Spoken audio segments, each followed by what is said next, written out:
మల్లారెడ్డి భూ వివాదంపై ప్రస్తుతం విచారణ కొనసాగుతోంది. సుచిత్రలోని 82, 83 సర్వే నెంబర్ల డాక్యుమెంట్లని పరిశీలిస్తున్నారు. ల్యాండ్ సర్వేని మొదలుపెట్టారు రెవెన్యూ అధికారులు. వివాద స్థలం దగ్గర పోలీసులు కూడా పెద్ద ఎత్తున మోహరించారు. పరిసర ప్రాంతాల్లోకి ఎవరిని కూడా అనుమతించలేదు. ఇరు వర్గాల ఫిర్యాదు మేరకు కేసులు నమోదు చేసి స్టేట్మెంట్స్ కూడా రికార్డ్ చేశారు. సర్వే తర్వాత భూమి ఎవరిది అనేది ఒక క్లారిటీ వచ్చే అవకాశం ఉంది.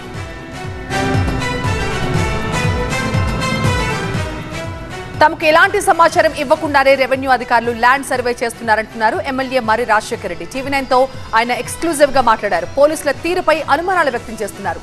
రెవెన్యూ అధికారుల వైఖరి చూస్తుంటే భూమి వాళ్లదే అంటారేమో అనిపిస్తోంది అంటున్నారు. భూ వివాదంపై మర్రి రాజశేఖర రెడ్డి వర్షన్ ఏంటో మా కరెస్పాండెంట్ జ్యోతి అందిస్తారు. మాజీ మంత్రి మల్లారెడ్డికి సంబంధించినటువంటి భూ వివాదానికి సంబంధించి ప్రస్తుతం పోలీసులు మాత్రం దర్యాప్తు కొనసాగిస్తూ ఉన్నారు. కొద్దిసేపటి క్రితమే సర్వే అధికారులు కూడా ఇక్కడికి రావడం జరిగింది. ప్రస్తుతం మనతో మాట్లాడేందుకు మర్రి రాజశేఖర రెడ్డి ఉన్నారు. ఒకసారి మాట్లాడదాం. రాజశేఖర రెడ్డి గారు, అసలు ప్రాబ్లం ఏంటండి? అసలు ఎప్పుడు ఆ ల్యాండ్ని కొనుగోలు చేయడం జరిగింది? ఎందుకు ఇప్పుడు వాళ్ళేమో కోర్టు ఆర్డర్ వచ్చిందని చెప్తూ ఉన్నారు? మీ దృష్టికి వచ్చిందా అసలు ఇది? మేము 2011లో 12లో ప్రాంతంలో ఉన్నాం. అంటే ఇప్పటికీ 13 సంవత్సరాలు అయింది. అంతకుముందు ఇక్కడ దూల్చంద్ సిల్క్ మిల్స్ అని ఒక కంపెనీ ఉంటుండే. ఆ కంపెనీ నుంచి మేము ఈ ప్రాపర్టీని కొనుగోలు చేయడం జరిగింది.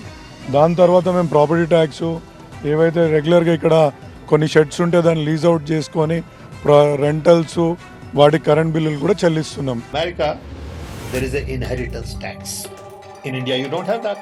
कांग्रेस की लूट जिंदगी के साथ भी और जिंदगी के बाद भी.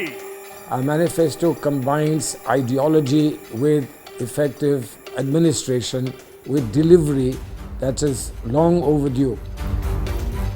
Rahul Gandhi is talking about redistribution of wealth.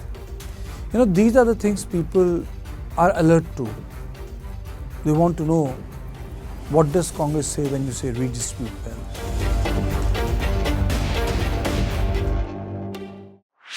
This and more. Streaming on News 9+.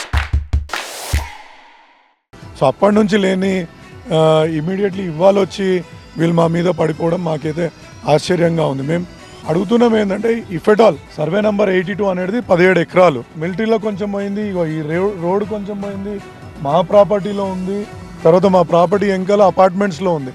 వాళ్ళే మాది ఒక్కటి ఖాళీ ఉందని చెప్పేసి మా మీదికి రావడం జరుగుతుంది. మేము మళ్ళీ కూడా మా దానికి కూడా మేము ఓపెన్గా చెప్పినాం ఏంటంటే, మీరు ఏడీ సర్వే పెట్టించండి. కొత్త ఏడీ సర్వే పెట్టించడానికి వాళ్ళు ఎందుకు ఎంకకపోతున్నారు? కోర్టు ఆర్డర్ తీసుకొని ఏడీ సర్వే పెట్టుకుంటే మీకు ఎక్కడ ఏ భూమి ఉంది అనేది స్పష్టంగా తెలుస్తుంది. ఒకవేళ మా దాంట్లో ఉందంటే ఇవ్వడానికి మేము సిద్ధంగా ఉన్నాం, మేము ఎప్పుడైనా రెడీ ఉన్నాం. కానీ దౌర్జన్యంగా రాత్రి 12 గంటలకు వచ్చి మా షెడ్లు కూలగొట్టి సీసీ కెమెరాస్ని ధ్వంసం చేసి లోపల రావడము ఏం అవసరం ఉంది? అది కూడా పోలీసులు కూడా మొత్తం వాళ్ళకి వత్తాసు పలుకుతున్నారు. లేఅవుట్ లేదు, అది ఒక మెయిన్ ల్యాండ్. అది దాంట్లో ఇప్పుడు వాళ్ళకి లేఅవుట్ కాపీ చూపెట్టమనండి. మేము 400 గజాలు కొన్నాము అంటే లేఅవుట్ కాపీ చూపెట్టమనండి. అది ఎప్పుడు లేఅవుట్ అయిన ప్రాపర్టీయే కాదు. ఒకవేళ ఉంది అంటే మేము మళ్ళీ చెప్తున్నా, సర్వే టోటల్గా అంటే ఇప్పుడు ఏమవుతుంది, ఇప్పుడు మిలిటరీ వాళ్ళ హద్దుల నుంచి ఇక్కడ వరకు కొలవాల్సి వస్తుంది. ఓన్లీ మీరు చుట్టుముట్టు చూడండి. ఇప్పుడు వీళ్ళ ఇంతకుముందు సుధామా అనే వ్యక్తి చేసిన దానికి వీళ్ళు ఇమీడియట్లీ ఈ గోడ కూడా ప్రహారీ కూడా కట్టేసుకున్నారు, సో దట్ వాళ్ళని రానియకుండా. సో అక్కడెక్కడి వరకు ఉంది, మా దాంట్లో ఎంతవరకు వస్తుంది, ఇంకా అపార్ట్మెంట్స్లో ఎంతవరకు పోతుందో చూసుకొని కదా వాళ్ళు రావాలా. సుమారు 12,500 గజాలు సర్వే నెంబర్ 82లో ఒక ఎకరా 29 గుంటలు ప్లస్ 3,000 గజాలు మాకు హెచ్ఎండిఏ లేఅవుట్లో ప్లాట్లు ఉన్నాయి. మాకు వాళ్ళకి ల్యాండ్ డిస్ప్యూట్ కాదు. వాళ్ళు ఏమంటారంటే, మా ల్యాండ్లో వాళ్ళ ల్యాండ్ ఉంది అంటే మీ దాంట్లో అడిషనల్ ల్యాండ్ ఉంది, మీరు ముందు నుంచి అప్పుడు 40 ఏళ్ళ నుంచి కాంపౌండ్ వాళ్ళు కట్టుకున్న దాంట్లో మా ల్యాండ్ ఉంటుంది అని అంటారు వాళ్ళు. ఆ కోర్ట్ ఆర్డర్ ఏముందో చూపెట్టమనండి. ఎందుకు ఛాలెంజ్ చేస్తున్నా అంటే, ఒకవేళ కోర్ట్ ఆర్డర్ ఉంది అంటే వాళ్ళు రాత్రి దొంగ లెక్క వచ్చి రాత్రి 12 గంటలకు వచ్చి సీసీ కెమెరాలు ధ్వంసం చేసి లోపలికి ప్రవేశించాల్సిన అవసరం ఏముంది? కోర్ట్ ఆర్డర్ ఉంటే పోలీస్ ప్రొటెక్షన్ తోటే రైట్ రాయల్గా రావచ్చు కదా. దానికి దొంగతనంగా రాత్రి వచ్చేసి అన్ని పగలగొట్టి రాత్రి గుండాలను పెట్టి కరీంనగర్ నుంచి తీసుకొచ్చి ఇవన్నీ చేయాల్సిన అవసరం లేదు కదా. నా మీద కేసు నమోదు చేసిండ్రు, నా భూమిలోకి నేను వచ్చినందుకు ట్రెస్ పాస్ అవుతున్నందుకు నా మీద వాళ్ళు కేసు పెట్టిండ్రు.